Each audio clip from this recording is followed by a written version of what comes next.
My name is Elena Carter, and at 38, I stood alone at my mother's funeral, my hands shaking my heart heavier than the coffin.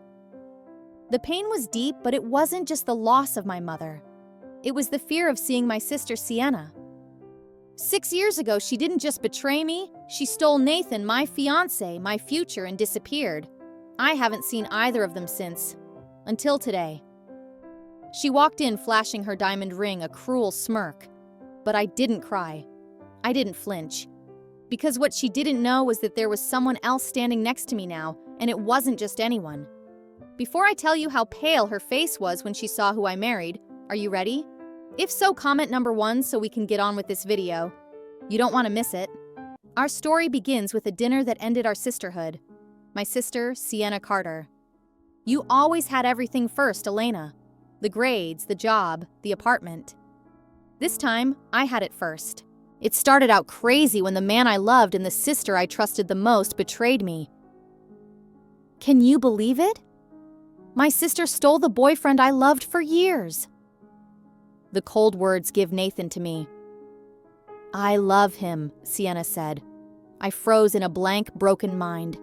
My hands shook as I whispered, he's not for sale, Sienna. He's the man I love, the man I trust. Mom slowly put down her fork. Sienna Marie Thompson, she said with a gentle warning, apologize to your sister. Now. For what? Sienna scoffed. For telling the truth, Nathan chose me. He loves me now. It was the moment something inside me snapped. I stood up, the napkin falling from my lap to my plate in surrender. I can't do this anymore, Mom. I'm sorry. That was the last family dinner I attended with Sienna in my room. After that night, things got worse. Dad's heart condition worsened, the stress of our fight required new medication, more appointments. Mom seemed to age 10 years in 6 months, the lines on her face deepening as she tried and failed to keep us together. 6 months after discovering their betrayal, I hit rock bottom. My therapist diagnosed me with depression. My days became a blur. I stopped sleeping, stopped eating. My work suffered. I lost a big client after bursting into tears during a presentation I could barely complete. My boss gently suggested I take a leave of absence. But I knew that staying in Boston, where every street whispered their names, would only prolong the pain. I had to leave. Otherwise, I wouldn't survive. When the marketing director role opened in our Chicago branch, I didn't hesitate. I applied that same day. The interview went better than I expected. Maybe desperation makes a good cover for ambition. 2 weeks later, the offer came through. I didn't celebrate. I just packed. Mom helped quietly wrapping old photos and keepsakes in tissue, like she was handling wounds that hadn't healed. As we boxed up my life, she finally asked the question that had been suffocating the air between us. Will you ever forgive Sienna? I didn't even look up. I kept folding sweaters. I don't know, Mom. Not now. Maybe not ever. She tried the soft approach.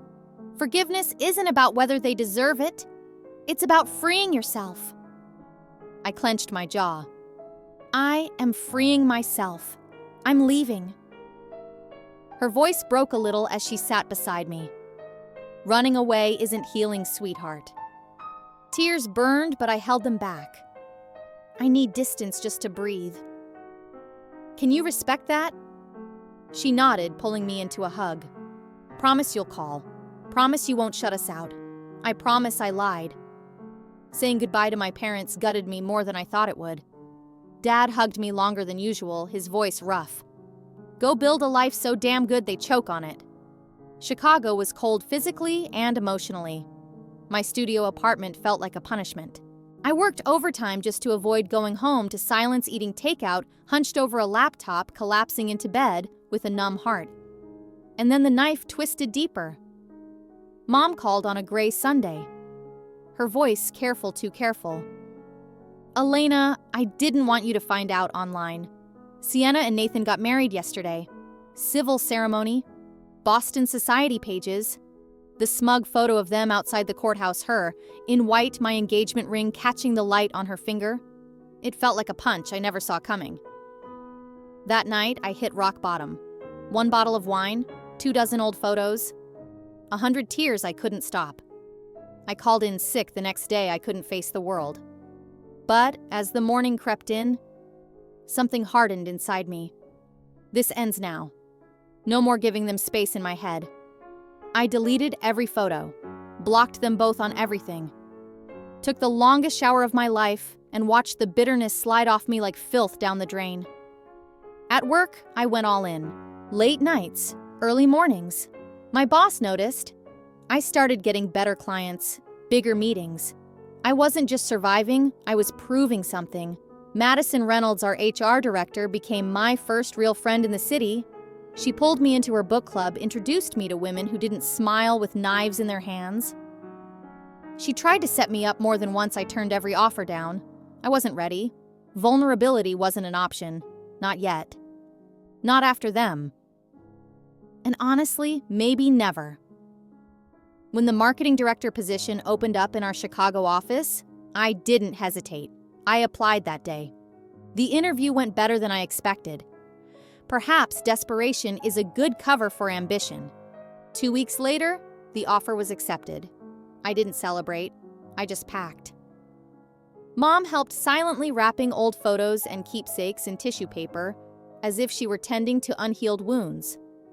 As we packed up my life, she finally asked the question that had suffocated the air between us. "Will you ever forgive Sienna?" I didn't even look up. I continued folding my sweater. "I don't know, Mom. Not now. Maybe never." She tried the gentle approach. Forgiveness isn't about whether they deserved it. It's about setting yourself free. I clenched my jaw. "You're freeing yourself. You're leaving." Her voice broke as she sat next to me. "Running away isn't healing, honey." Tears welled up, but I held them back. "I need space to breathe." "Can you respect that?" She nodded, pulling me into her arms. "Promise you'll call. Promise you won't close the door on us." I promise I lied. Saying goodbye to my parents hurt more than I thought it would. My dad held me longer than he should have, his voice hoarse. Build a life so amazing they'll suffocate. Chicago was cold physically and emotionally. My studio apartment felt like punishment. I worked overtime just so I wouldn't have to come home in silence, eat takeout with my head down on my laptop, collapse into bed with a numb heart. And then the knife went deeper. My mother called on a dreary Sunday. Her voice was careful, too careful. "Elena, I don't want you to find out about this online. Sienna and Nathan got married yesterday. The civil ceremony, the pages of the Boston Society papers, the smug photo of them outside the courthouse, she in white, my engagement ring glinting on her finger. It felt like a punch I'd never felt before. That night, I hit rock bottom. A bottle of wine, 20 old photos, hundreds of tears that kept falling. I called in sick the next day. I couldn't face the world. I must have expected the worst. But as the morning wore on, something hardened inside me. I felt like I wasn't the same person anymore. It was over. There was no room for them in my head anymore. I deleted every photo, blocked them from everything, took the longest shower of my life, and watched the bitterness wash over me like garbage down a drain. At work, I did my best. Worked late into the night, worked into the early morning. My boss noticed. I started getting better clients, bigger meetings. I wasn't just existing. I was proving something. Madison Reynolds, our HR director, became my first real friend in town. She pulled me into her book club, introduced me to women who didn't smile with knives in their hands. She tried to set me up more than once. I turned them down. I wasn't ready. Weakness wasn't an option. Not now. Not after them. And honestly, probably never. At a tech conference in San Francisco, I ended up seated next to Jace Monroe, a soft-spoken investor from Seattle. He wasn't like Nathan at all. No flashy charm, no ego, just quiet confidence and kind eyes that made me feel seen without performing. He asked for my card after dinner. I didn't expect anything, but the next morning he emailed, "Would you like to grab coffee?" Over the next few months, we stayed in touch. Lunches turned into conversations I looked forward to. Madison noticed. "He likes you," she said. And not just professionally. I denied it. I was terrified. When Jace finally asked me to dinner, I almost bailed twice. But I went. 20 minutes in talking about books, I had a full panic attack. My hands shook. Tears welled up. I couldn't breathe. He didn't flinch. Just moved closer, spoke softly, and stayed. No questions, no judgment. The next day, flowers arrived at my office with a note. No pressure, no expectations, just hoping you're okay. That night I called and told him everything Nathan Sienna, the betrayal. He listened. Then he told me his story. Broken trust leaves scars, he said. Healing isn't linear. We started from friendship. Slowly, patiently, he stayed. When anxiety returned, he knew how to walk me through it. For the first time in years, I began to believe that trust, real trust, might be possible again. Loving Jace wasn't like loving Nathan. Nathan was all flashy gestures, empty promises. Jace showed his love quietly and consistently. He remembered the little things, respected my space, never tried to fix me, just stayed. He never compared me to anyone. He never asked me to be someone else. I don't know when I started liking Jace. His sister Caroline came to visit from Portland, and we bonded immediately. She told me stories from her childhood that showed me that Jace was not just a man, but a genuinely good person, a safe person, a man I could spend the rest of my life with. At home, I kept my distance. I called my mom every week, avoiding mentioning Sienna. Every now and then, my mother would mention her, the new house, the perfect photos. I was so angry I wanted to scream, but I didn't because she was my mother. She also knew that if we talked about Sienna, it would bring back painful memories. "Why is our conversation always about Sienna?" I said. "She asked about you," she said once. "Does she regret it?" I asked. She was quiet, my mother said. I just smiled and said, "Next time, I don't want our conversation to be about Sienna." The conversation ended in anger, and my mother agreed and was touched. Then Jace took me on a weekend trip to Michigan's wine country. It was peaceful, no ghosts, no flashbacks. On our last night together in the rose garden, he held my hand. "This has been the best year of my life," he said, and knelt down. "I don't need an answer right now, only when you're ready." Everything happened so fast. I was surprised and happy all at once. I had found a man who truly loved me, and I didn't want to miss him. I was shaking, but I said it. "Yes, I'm ready." The ring, a simple emerald, not like Nathan's. Everything, like Jace's. That night I called my parents with the good news. I could hear my mother's joyful exclamation on the other end of the line. "That sounds great, honey." "When can we meet him?" "Soon," I promised. Soon. We had planned a small wedding, 30 guests, a historic venue in Chicago. At my mother's urging, I sent Sienna an invitation. It wasn't hope. It was closure, a final gesture toward something like peace. She responded by email, cold, curt, mechanical. "Congratulations on your engagement. Unfortunately, Nathan and I have prior commitments. Best of luck in the future." No warmth, no regrets. Just words. I didn't care about them anymore. What I cared about was my happiness now. My mother seemed disappointed but not surprised. "Give her time, Elena. This is progress." I didn't answer. I stopped measuring her inch by inch. The wedding was intimate, beautiful. My father walked me down the aisle whispering, "I haven't seen you this happy in years, kid." Zachary's vows went straight through me, Elena. I promised to remember that love is both strong and fragile. I will protect what we've built, not just with words, but with actions. We made a life, a real life. We bought a brownstone and rebuilt it ourselves. My career grew to vice president. Jace's company thrived, supporting women-led startups. Then one night at dinner, the past knocked on the door. A venture capitalist casually mentioned Reynolds. He and Foster had a fierce rivalry years ago. Foster picked the winner. Reynolds picked the loser.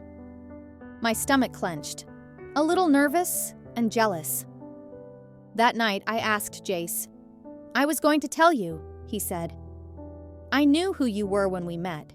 Not the whole story, just that you were engaged to Reynolds." "Why didn't you say anything?"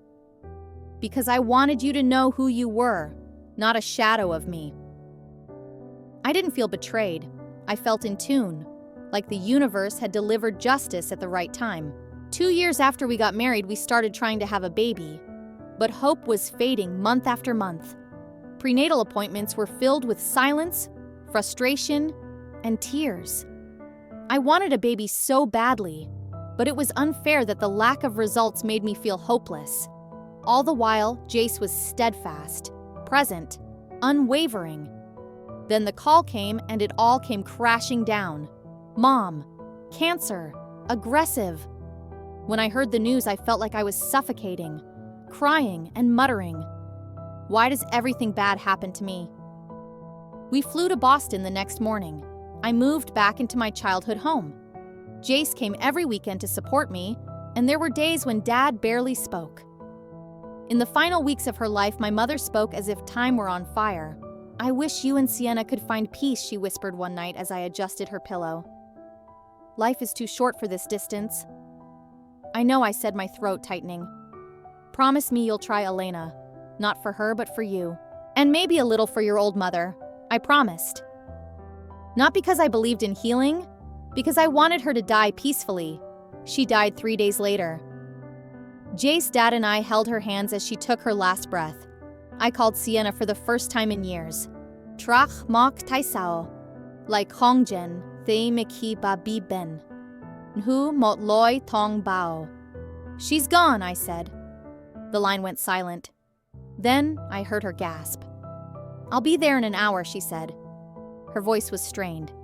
That was it. We hugged like strangers, brief, stiff, and entirely for show, before turning to the more practical matter of planning a funeral. The real performance, of course, would come later, when years of bitterness collided with a fresh wave of grief, and whatever was left of Mother's final wish for peace. The morning of the funeral arrived cloaked in gray drizzle. Fitting, really. I stood in my childhood bedroom, adjusting my black dress, wondering if mascara was even worth it. Jace appeared behind me, calm as ever in his dark suit. "I'm right beside you," he said, meeting my eyes in the mirror. I believed him. He was the only one here who hadn't betrayed something. Downstairs, Dad sat hunched over cold coffee, hollowed out by the week. "Ready?" I asked. He nodded. "Helen always said funerals are for the living," he muttered. "Didn't get it until now." The house of mourning filled quickly, cousins. I barely knew neighbors I'd forgotten, and great Aunt Patricia, who patted my cheek and said, "You look just like Helen at your age. Charming." Then, of course, they arrived. Sienna in designer black dripping diamonds, Nathan at her side looking like guilt in a suit. Her wedding ring caught the light like a slap. Dad stiffened. "Breathe," I whispered. He did. They made the rounds like celebrities on a pity tour. When they reached us, Sienna hugged Dad barely. Nathan got a nod. Then she turned to me. "Elena, it's been a long time." "Yes," I said. "Nothing else?" "What more was there?" Nathan added. "Sorry for your loss," like he'd rehearsed it on the ride over. Jace had stepped away. "Of course." Sienna leaned in. "I need to speak with you." "Privately?" Of course she did, because what better time to talk than beside our mother's casket? I followed Sienna into the small room just to avoid a scene at Mom's funeral. A few chairs and a tissue box, it was clearly meant for private meltdowns. "You look thin," she said, scanning me like I was on display. "Grief will do that," I replied flatly. She twisted her ring. "Nathan and I bought a summer home on Cape Cod. 8 bedrooms, private beach. We're thinking of starting a family." "Nice," I said. "Anything you need to discuss about the funeral?" Her smile turned sharp. "Poor you. Still alone at 38. I got the man, the money, and the mansion. That used to hurt. Now just pathetic. I smiled. Have you met my husband? Jace stepped in. Nathan followed behind and turned pale the second he saw him. Foster? He muttered. Reynolds Jace said coolly. Last time was Initech versus CompuServe, right? You two are married, 2 great years, I said, sliding my hand into Jace's. Foster Investments. Sienna blinked. Jace nodded. We met at a tech conference. Nathan tried to recover. We should catch up, talk deals? My calendar's packed, Jace replied. But you can contact my office.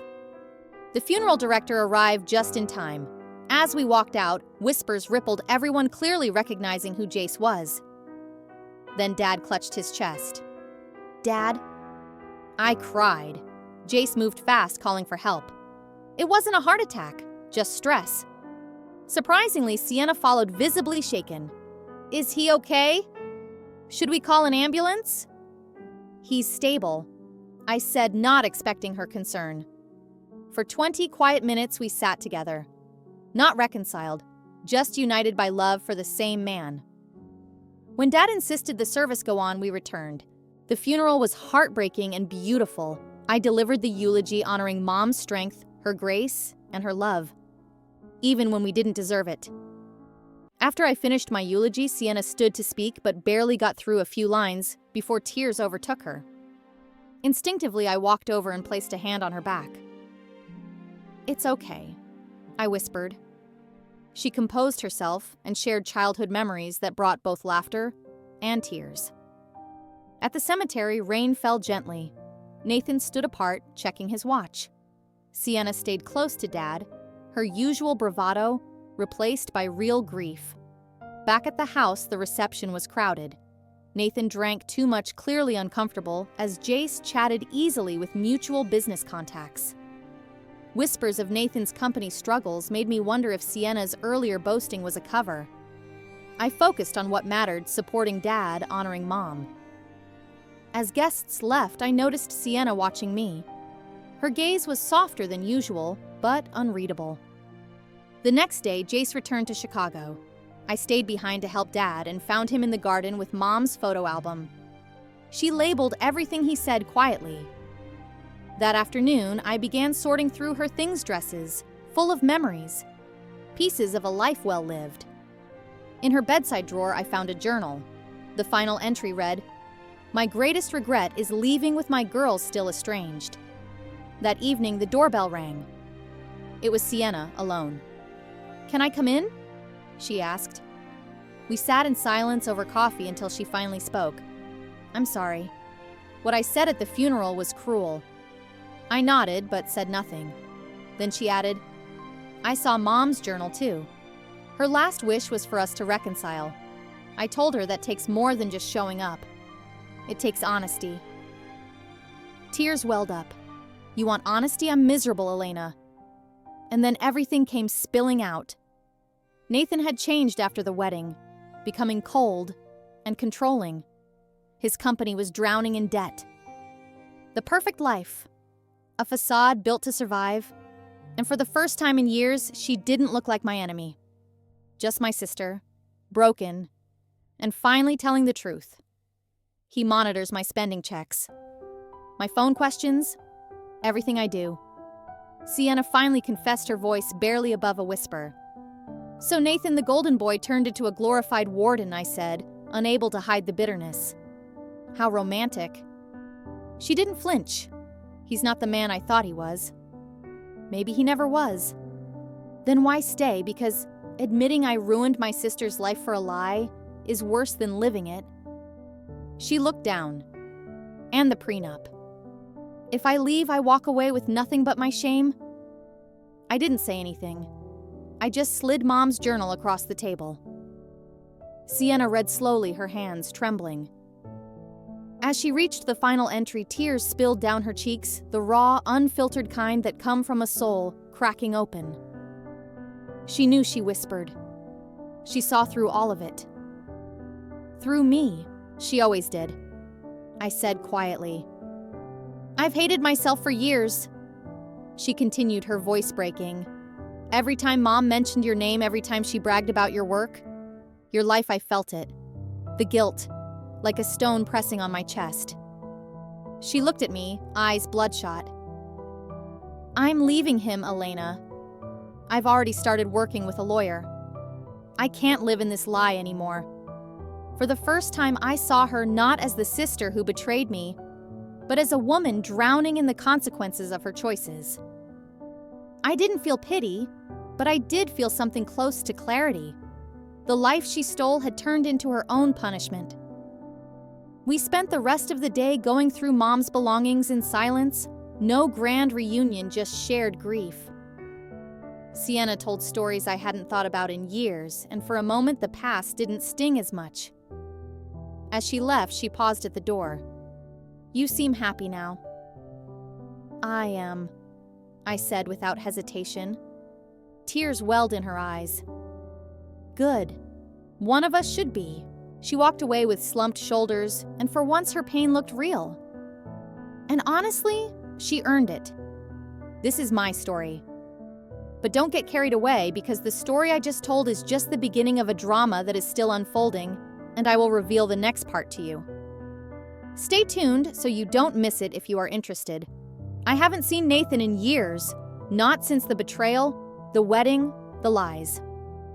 So, when he showed up unannounced at my office, rain-soaked jacket, and remorseful eyes, I thought it was a nightmare. But then he said it again. I made the wrong choice, Elena. I should have married you.